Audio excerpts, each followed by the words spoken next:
ગામડામાં જ મોટો થયો છું. શિક્ષણ પણ ગામડામાં જ મેળવ્યું. ગામડામાં લોકોની સેવા થાય તેવી નોકરી પણ મળી. ગ્રામ્ય વિકાસ અને જનહિત માટે બંધાયો જે પદરૂપી સિલેક્ટેડ સેતુ. આમ જનરલી બધા તલાટીને છે ને આમ મોભમમાં રાખીને વાતો કરતા હોય કે જવા દો ને તલાટી કંઈ કામ કરતા નથી, જવા દો ને તલાટી મળતા નથી, રહેવા દો ને તલાટી રજા ઉપર છે. તલાટી જોડે એકચ્યુઅલી 1 થી 3 ગામ હોય છે, કોઈના પાસે 5 બી ગામ હોય છે, એવા બી તલાટી હોય છે. એટલે કામનું ભારણ પણ એટલું જ રહેતું હોય છે. જેમના નિર્ણયો ઘડે છે આવતીકાલનું કામ. જવાબદારી સાથે સેવાનો સચોટ આધાર.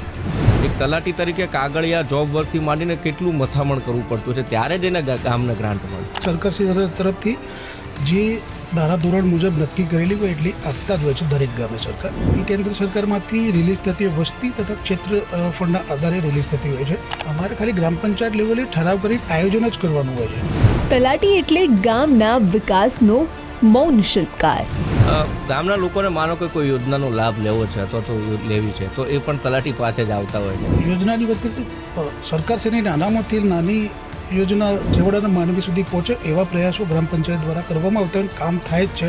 બધા જ ગામમાં કેમ્પ કરીને બધા વિધવાઓને સહાય મળે તેવા પ્રયત્નો ઊંઝા તાલુકાના તલાટીઓએ કરેલા છે.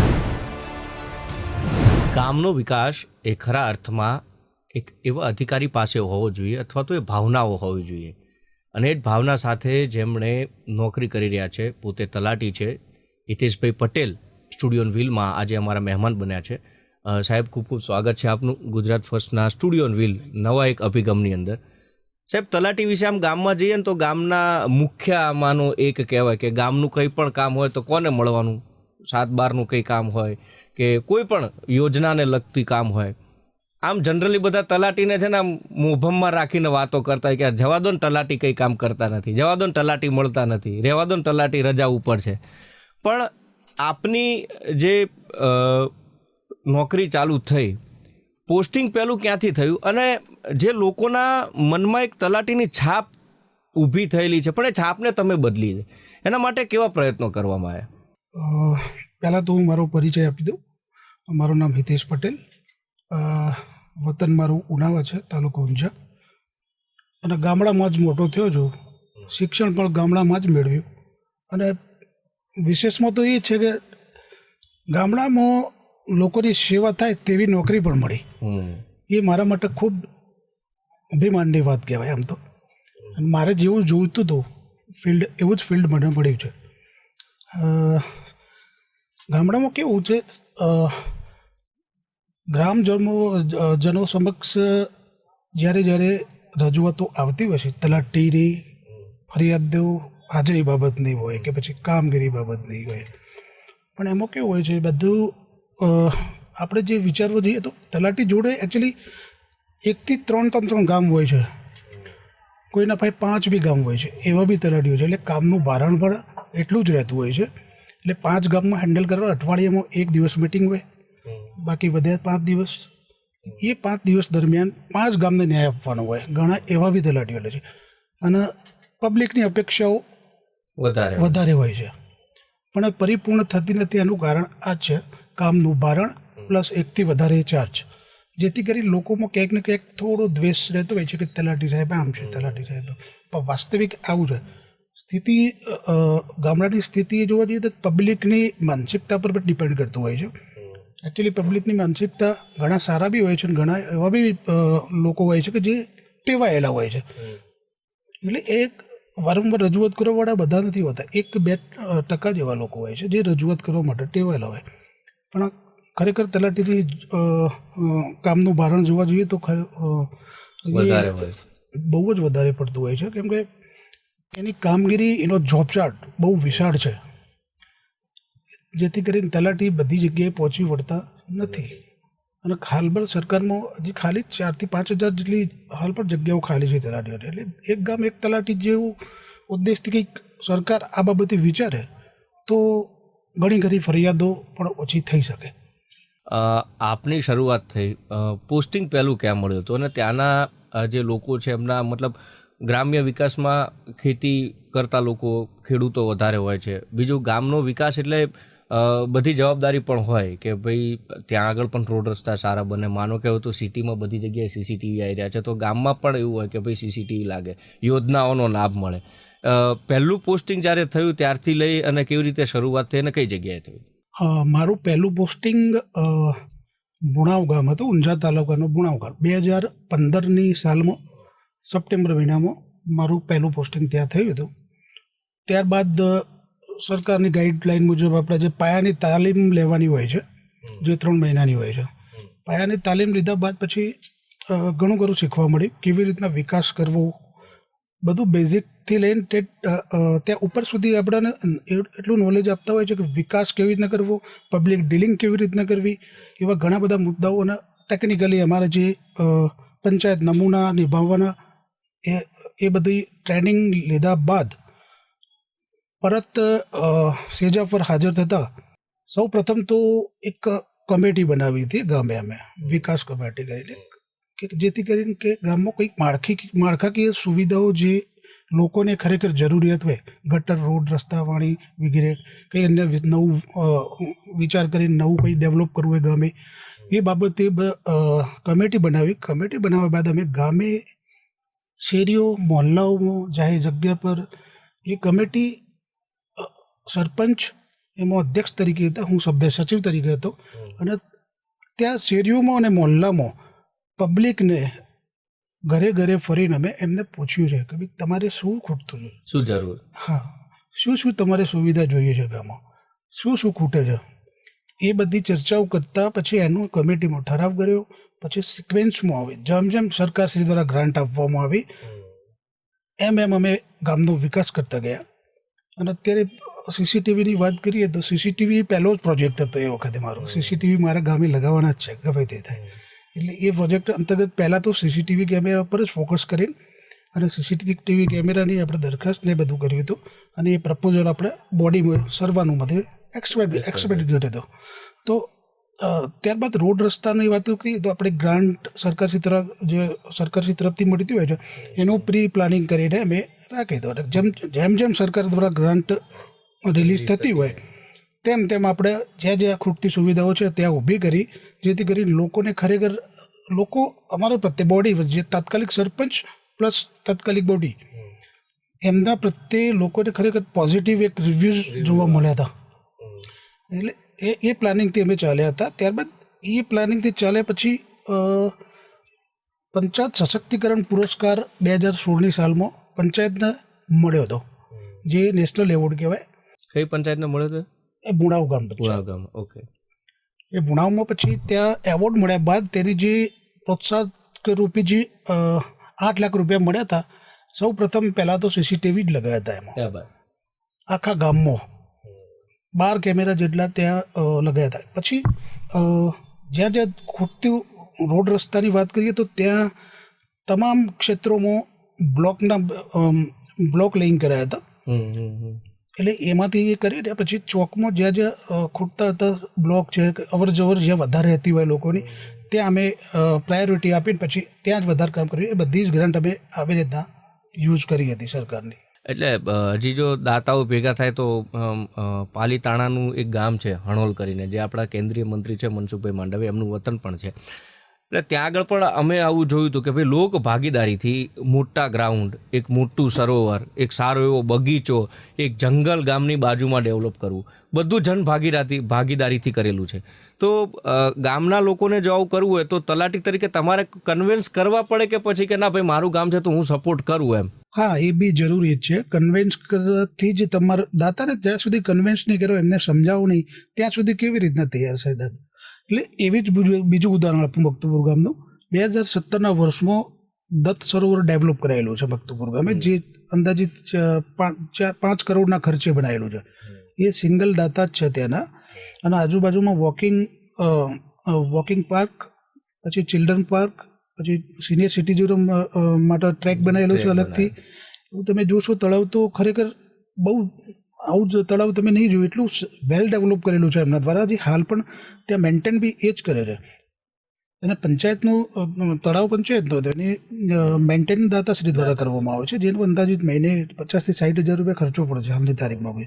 બીજું એક ઉદાહરણ આપું તો મક્તુપુર ગામે 2023ના વર્ષમાં દાતાશ્રીને મેં બોલાવી અને મિટિંગ કરી હતી બોડીના સરપંચ, જે તત્કાલિક સરપંચ, જેથી ટાઈમે સરપંચ નહોતા, વહીવટદાર હતા. સરપંચ આપણે ઉતરી ગયા હતા બોડી પર. એટલે સરપંચ, જૂના સરપંચને બોલાવીને પછી અમે એક મિટિંગ કરી હતી. અને પછી પંચાયત ઘર બનાવેલું હતું ને, એ જર્જરિત હાલતમાં હતું. જે તે વખતે પંચાયત જર્જરિત હોવાથી તમને બી ખબર છે કે કેટલી તકલીફ પડતી હોય. સરકારશ્રી દ્વારા એટલા પૈસા 5 લાખ સુધી એટલા જ આપી શકે, એટલા. નવી બનાવવાની ખરેખર જરૂરિયાત હતી. દાતાશ્રીને બોલાવીને મિટિંગ કરી અને પછી એમને સમજાવ્યા અમને.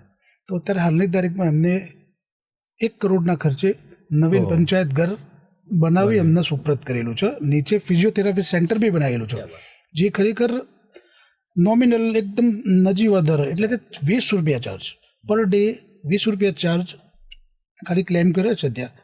અને પેશન્ટને બધી ફૂલ સુવિધાઓથી સજ્જ, બધી આધુનિક મશીનરી દ્વારા એમનો ટ્રીટમેન્ટ, જે પેરાલાઇઝિસ થયેલું હોય, કોઈનું ઓપરેશન કરાયેલું હોય, એ બધા ત્યાં સારી એવી ટ્રીટમેન્ટ જે હાલ પણ મેળવી રહ્યા છે.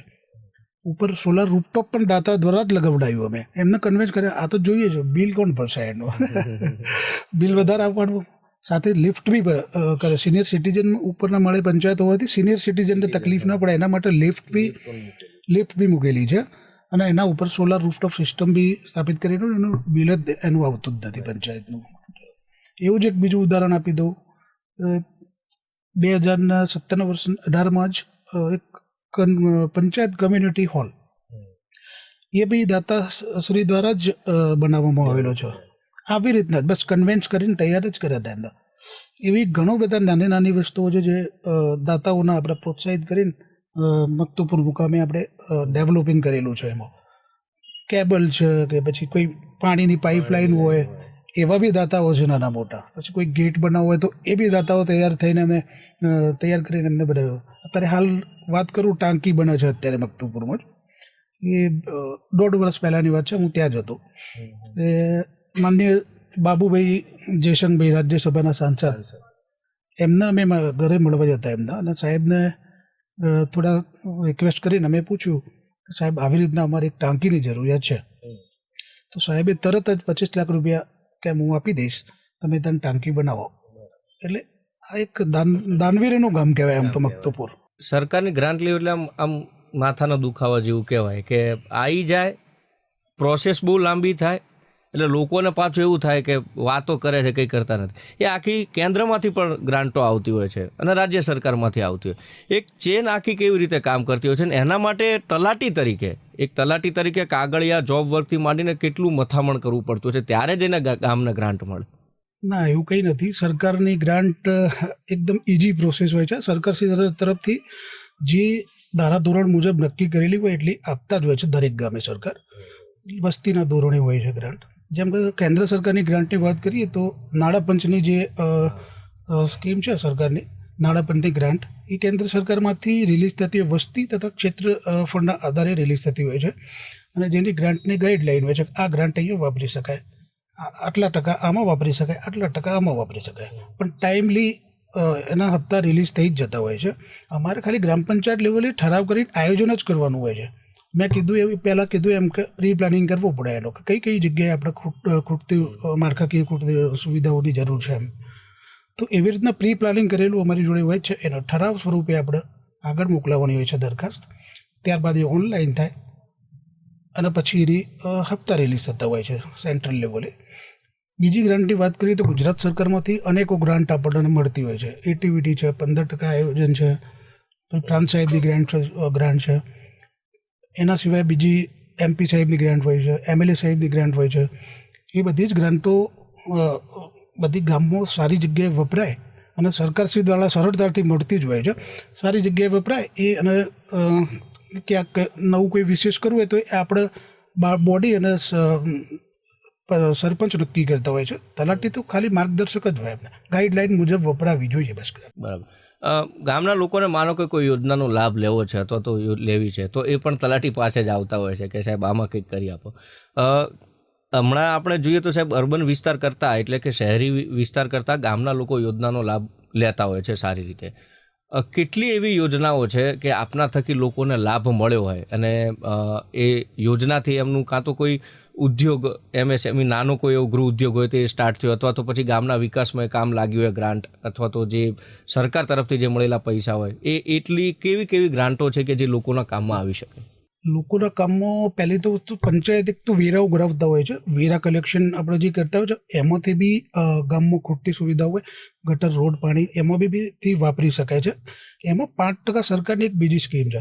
તમે 5% આપો, 5% મતલબ 50%, તમે 2 લાખ આપ્યા તો સરકાર 2 લાખ ઉમેરીને એ પાછા આવે એટલે 4 લાખ થયા ટોટલ. એવી બી સ્કીમ ચાલે છે. આપણા પંચાયત પાસે ભંડોળ હોવું જોઈએ બસ, કે તમે સક્ષમ છો 2 લાખ ભરવા માટે. એટલે એક તો એ છે.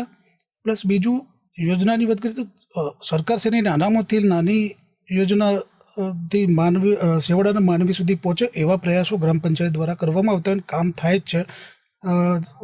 જસ્ટ ઉદાહરણ તરીકે લઈએ તો વિધવા સહાય છે. માન લો વિધવા સહાયના ગામે ગામ કેમ્પ કરીને, એવું નહીં કે ભુણાવમાં જ કેમ્પ, બધા જ ગામમાં કેમ્પ કરીને બધા વિધવાઓને સહાય મળે તેવા પ્રયત્નો ઊંઝા તાલુકાના તલાટીઓએ કરેલા છે બધા. એટલે એ ઘણી બધી એવા પણ ગ્રાન્ટ મળતી હોય છે કે ભાઈ કોઈ બ્યુટી પાર્લરનું હોય તો એનો સામાન મળે છે, સિલાઈનું કરતા હોય તો સિલાઈ મશીન મળે છે. આ બધું બી કેટલું ગામના લોકો છે એને સગવડ ઊભી કરતી હોય છે યોજનાઓ. હા, માનવ ગરિમા યોજના હેઠળ આ બધા લાભ મળતા. એમાં ગામે સખી મંડળ હોય છે, સખી મંડળને લોન બી મળતી હોય છે, નજીવા દરે લોન આપતા હોય છે, અને તે પોતે બહેનો ભેગી થઈને કોઈ બી ગૃહ ઉદ્યોગ જેવું કરી શકે છે. અને ઘણા બધા ગામમાં ચાલતું જ હોય છે આ, જેથી કરીને કે મહિલાઓને થોડું સક્ષમ થાય આર્થિક રીતે, અને એમને કંઈક નવું શીખવા પણ મળે. સરકાર એમાં ખરેખર કટિબદ્ધ છે એના માટે, કે હું તો સરકારને ખરેખર ધન્યવાદ આપું, કેમ કે એ બહુ જરૂરી છે. મહિલાઓને આગળ પ્રોત્સાહિત કરીને એમને આગળ લાવવા માટેના પ્રયાસો સરકાર દ્વારા બહુ સરસ રીતે કરવામાં આવેલા છે. પહેલાંના ગામડાઓની પરિસ્થિતિ અને અત્યારના ગામડાઓની પરિસ્થિતિ એક અધિકારી તરીકે કેવી રીતે જુઓ છો? કે વિકાસની વાત હોય, ગામડાના ઉત્થાનની વાત હોય, તો પહેલાં ગામડું અને અત્યારનું ગામડું?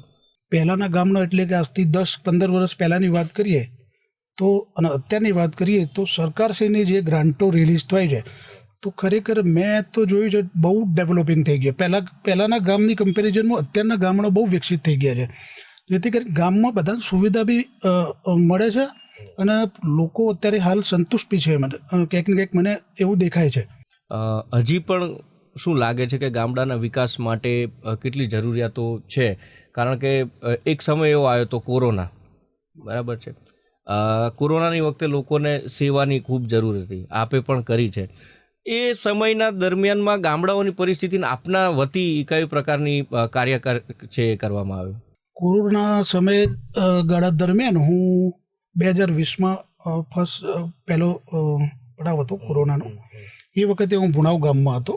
એટલે એ વખતે અમે એવી પહેલ કરેલી હતી, ત્યાં ગ્રામ પંચાયતના સ્વમંડળોમાંથી દરેક ગામે માસ્ક વિતરણનું આયોજન કરેલું હતું. ત્યારબાદ મારી બદલી મકતુપુર મુકામે થઈ. ત્યાં પણ મેં જોયું આ કોરોના બીજો 2021માં બીજો જે પડકાર હતો કોરોનાનો, એમાં અમે એક પ્રાથમિક શાળા નંબર 1માં કોરોના સેન્ટર, આખું કોવિડ સેન્ટર ઊભું કર્યું હતું, જેમાં ગામના દાતાઓનો સહયોગ, ગામના વોલેન્ટિયર્સ, જે યુવા મિત્રો, એ બધાના સહકારથી, સરપંચના સહકારથી અમે એવું આધુનિક કોવિડ સેન્ટર ઊભું કરવામાં આવ્યું હતું, જેમાં પેશન્ટોને ફૂડથી લઈને જ્યુસ, પછી રહેવાની સગવડ, નાહવા ધોવાની સગવડ, દવાઓની સગવડ, એ બહુ સરસ એવી નોંધ લેવાઈ હતી. ગામની અંદર કરવામાં આવ્યું? હા, ગામની અંદર પ્રાથમિક શાળા નંબર 1માં, જેથી ખરેખર આજુબાજુના જે કોરોના પ્રભાવિત હતા લોકો કોરોનાથી, એમને પણ અમે ખરેખર દિલથી સેવા. હું પોતે બી ત્યાં રાતે 9-9 વાગે ઘરે રહેલો છું. ત્યારે તો સાહેબ એવું હતું કે ભાઈ આપણાવાળા છે એ જોડે નહોતા ઊભા રહેતા, અને એ સેવાનો લાભ મળવો, અને આવી મહામારી વચ્ચે પણ અમે ખૂબ જ સેવા કરી લોકોની. અને અત્યારે ખરેખર બધા હજી પણ આજુબાજુવાળા ગામમાં જેનું વ્યક્તિ જે ત્યાં સારવાર લઈને જે ખરેખર એને ટ્રીટમેન્ટ મળી અને બચી ગયો ને, એ હજી હાલ પણ મળવા આવતા હોય છે ઘણીવાર, કે તમે હતા અને તમારી આ સેવા, અદ્ભુત સેવા અમને બહુ ગમી.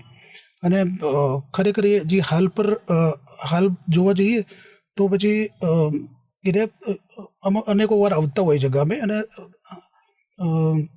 કહેતા હોય છે કે ના તમારી સેવા હતી એટલે મને ખૂબ ફાયદો થયો એમ એનાથી. ફાયદો થયો ને તમારા લીધે જ મેં નહીં તો એ ટાઈમે તમને બી ખબર છે કે ડેથ રેશિયો કેટલો જોરદાર હતો અને એ વખતે પ્રભાવિત થઈને તત્કાલિક શિક્ષણ મંત્રી ભૂપેન્દ્રસિંહ ચુડાસમા સાહેબ ત્યાં વિઝિટ બી કરીને ગયા હતા. આ કોરોના પછી આપણે એક શીખ એવી લીધી કે સાહેબ કે ચોખ્ખાઈ બહુ જરૂરી છે. આપ પણ સ્વચ્છતાના આગ્રહી છો, વડાપ્રધાન પણ આપણા સ્વચ્છતાના આગ્રહી છે. સ્વચ્છતા ગામડા લેવલે હજી એટલી બધી નથી જોવા મળતી, તો આપે જે મુહિમ અથવા તો આપનું જે કાર્ય છે સ્વચ્છતા માટેનું એ કેવી રીતે આપ કરો છો લોકોને જાગૃત કરવા માટે? લોકોને અવેર કરવા માટે એકચ્યુઅલી આમ કેવું છે, જનરલ પંચાયતમાં દરેક ગામે ડોર ટુ ડોર કલેક્શન થાય જ છે કચરાનો, પણ ઘણીવાર કેવું થાય છે, લોકો અવેર નથી હોતા. ત્યાં ડસ્ટબિન પડ્યું છે પણ કચરો તેમાં નહીં નાખતા, કચરો નાખી જ્યાં ત્યાં ફેલાઈ દે, કચરો જ્યાં ત્યાં નાખી દે, જ્યાં મરજી એમને રસ્તા ઉપર ગમે ત્યાં ફેલાઈ દે છે કચરો. એટલે ખરેખર લોકોને પણ જાગૃત થવાની જરૂર છે. પંચાયત તો પૂરેપૂરી પ્રયત્નો કરતો જ હોય છે સ્વચ્છતા બાબતે, અને એ સ્વચ્છતાની ગ્રાન્ટ સરકારશ્રી દ્વારા આપવામાં આવે છે, સ્વચ્છતાની બી આપવાની આવે છે ગ્રાન્ટ, અને ડોર ટુ ડોરની બી ગ્રાન્ટ સરકારશ્રી દ્વારા આવતી હોય છે ગ્રામ પંચાયત, અને એ સ્વચ્છતાના કામ માટે જ ગ્રામ પંચાયત વાપરતી બી હોય છે.